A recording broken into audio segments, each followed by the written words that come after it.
Hi guys! So, ito na naman tayo. Mag-unbox ulit ako ng binili namin. Sa SM ko din binili to. Ano siya? It's a hair straightener. Pero, pwede rin daw itong gamitin. It also curls hair. So, ito. Ito naman yung price niya. It's 3,499.75. So, yung anak ko kasi, yung anak kong girl, nahilig din kasi siyang mag-ayos ng hair. Then, one time, nag-request siya sa akin na, Mommy, can you buy me a hair curler like that?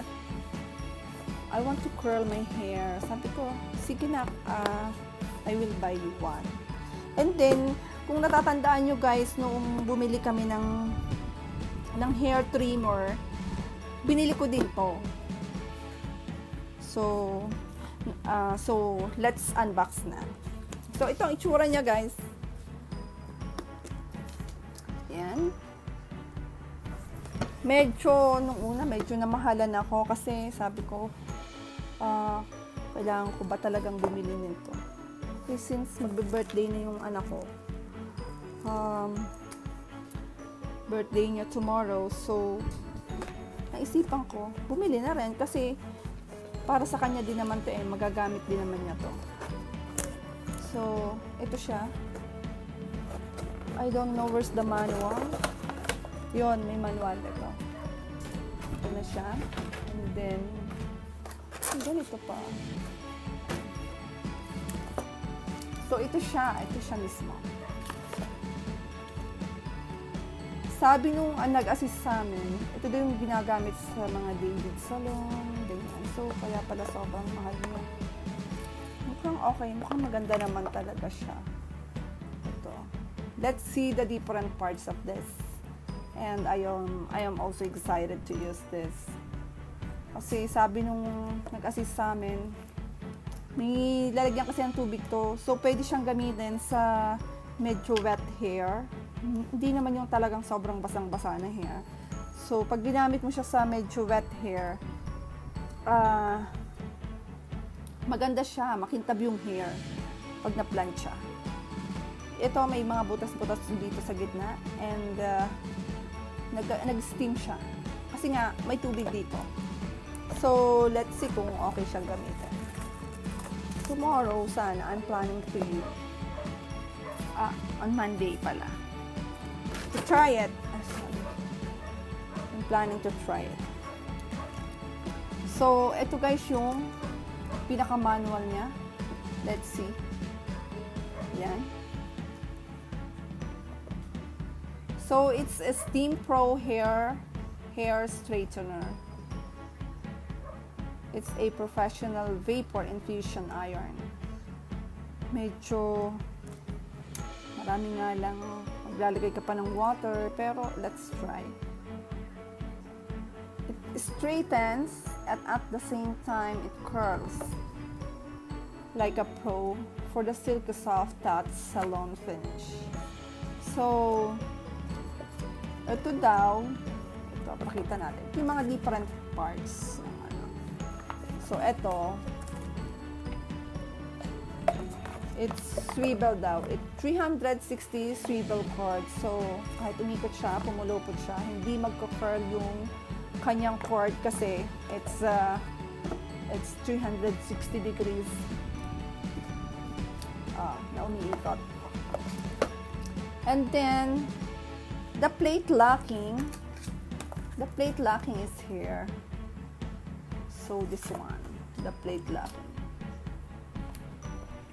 So, plate locking, yun.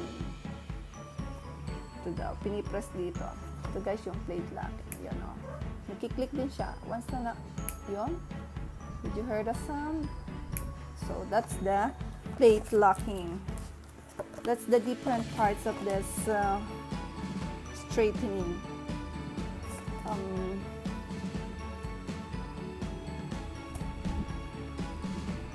And then the tank lock switch. This is the tank lock switch.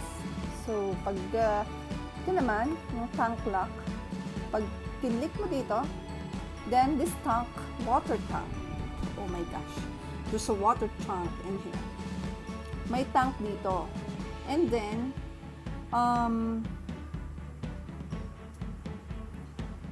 yon. So, itong water tank, tatanggalin mo yan pag ginamit. Actually, it's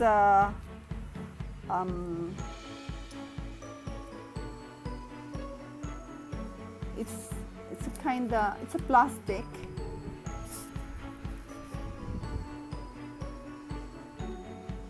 So, ito dito ino-open yung para malagyan ng water. So, lalagyan mo daw siya dito ng water. Yan. Ito. Na-open na siya. Then ka maglalagay ng water, kalahati lang daw. And then, don't pull hard daw. Don't pull very hard kasi nga naman, mapuputol. Okay? So, yon.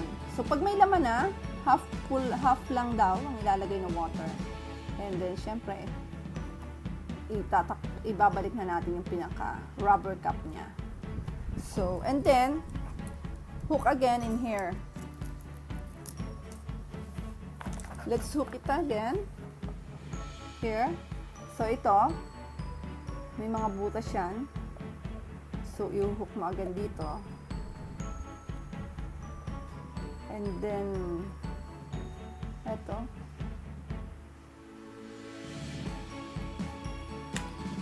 When you hear the click, and then it's in, yon, nag-click na siya. Pero pag ikukunin mo ulit siya, just push it like this, and then, yon, click. So, ganon. And then, ito yung pinaka-steam. Dito lumalabas yung steam niya.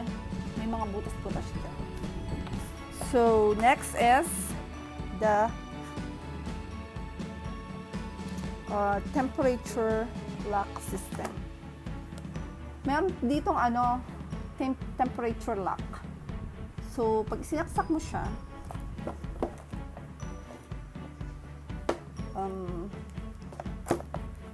pag isinaksak mo siya sa kuryente,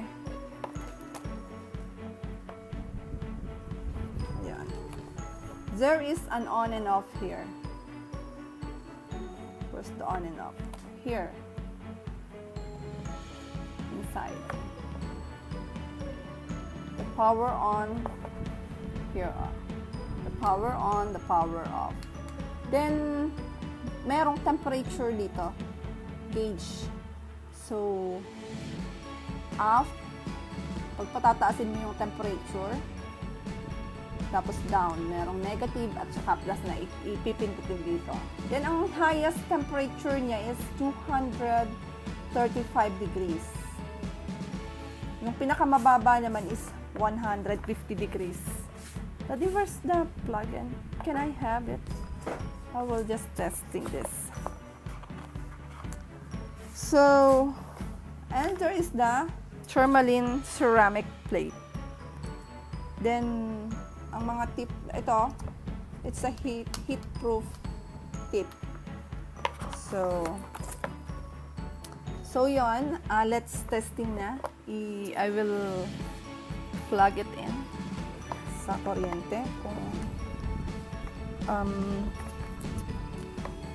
i-testing natin yung temperature niya.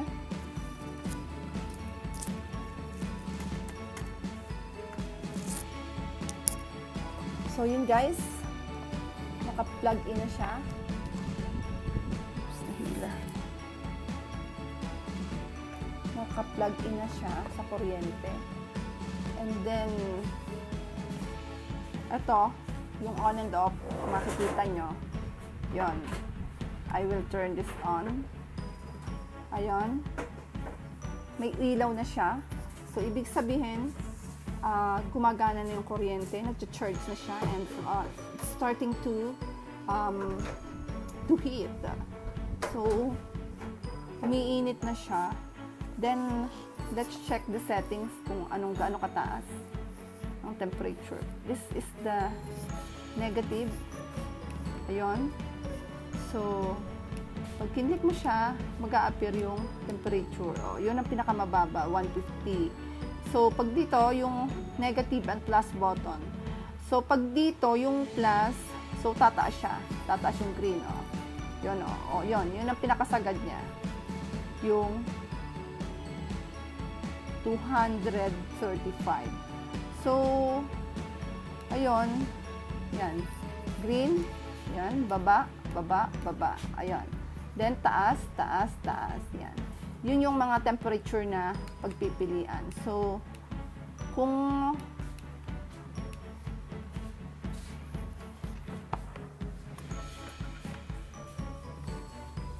napindot ko yata yung power button. So, namatay siya. Ayun. So, meaning, nasa taas na siya, nakakulay green na siya. Yun yung pinakamataas, 235. So, meaning, na abot na reach na niya yung temperature na 235. So, yan. Ayun. So, mainit na siya, guys. Mabilis siyang uminit. Yan. So,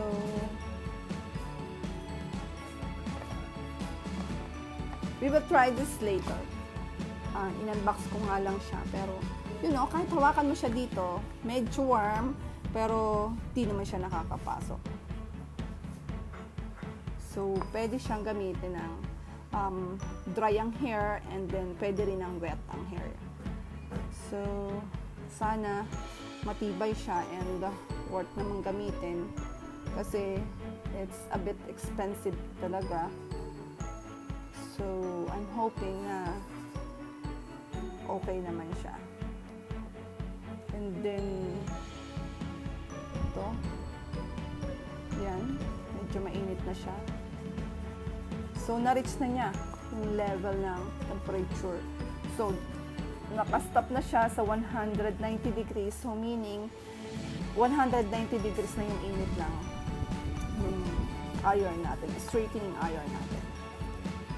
So, yun. Okay na siguro yun. And then, ayan. Ito kasing button na to. So, ito daw, pagka hindi ka gagamit ng water. Pero pag gagamit ka ng water, dito, itataas mo yan, i-move mo, clockwise. So, pag sinagad mo doon, so on the other side, malakas yung labas ng water. Pero kung konting steam lang naman ang kailangan mo. Kasi, pag ginamit mo siya, pag dry hair, let's say dry na dry daw yung hair, kailangan mong mag-steam para makintab ang kalabasan ng hair na in-straight mo. So, dun mo gagamitin ngayon yung water. So, yun. Saka mo lang ito gagalawin pag gagamit ka ng water. So, I think that's it. So, by tomorrow siguro or by Monday, I will try this. Try using this. If it's okay. Kasi sabi nila, makintab daw yung hair pag in-straight mo ng medyo basa. Maybe. Totoo nga yun. So, yun lang guys. Thank you and see you on my next vlog. And please click subscribe and wait for my next video. Thank you so much. Ingat po lagi. God bless everyone. And stay at home. As always. Ingat po. Thank you so much. Bye-bye.